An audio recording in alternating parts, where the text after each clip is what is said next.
Nad, gawan mo ko ng ano dito. Nagpako na sabitan kasi dami kong ulang sa sabitan eh. Dito oh. Oh, May ano dito, may pako at saka martilyo doon sa kusina. mamaya na lang, Nay. Ay nako. Yun na kasi nag-ayos siya ako para maayos na yung mga ginagawa ko. Mamaya ka nang yung nag-gitara. Pako muna. Kanina ka pa dyan gitara ng gitara, hindi ka ba natututo? O sige Kaya nga, na, syempre, nag-aaral eh.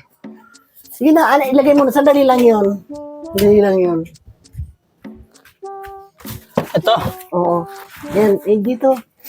Kasi yung kurtina dyan, ano ko dyan, may papako ako eh. Cortina. Hindi, ano yung ano, may ilalagay ko. Sinagal ko pala yung kurtina. May ilalagay na ano, sasabit.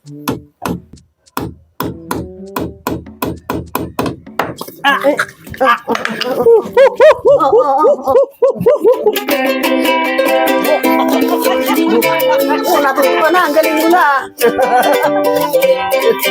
Ang galing. O, di ba? Yung pupukan mo na gamay mo para matuto ka eh.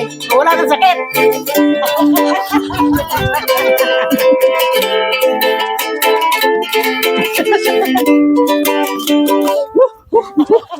Oh, hindi natuto ka. Oh, di ba kung hindi ka napukpok, Galing ah. hindi ka natuto. Pag ganyan, Nay.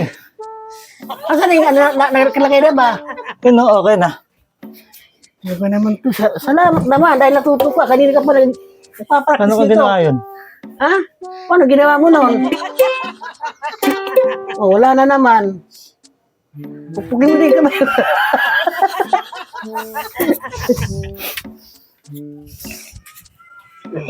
Oh, yan. Ang gitara! Oh, diba?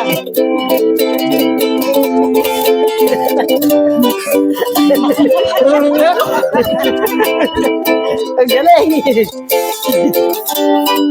Ang galing, parang na. Ayun, oh. Yung parang pamukpok, parang ano, matututo pala siya mag-gitara. Pulpog na yung kamay, saka tatuto mag-gitara.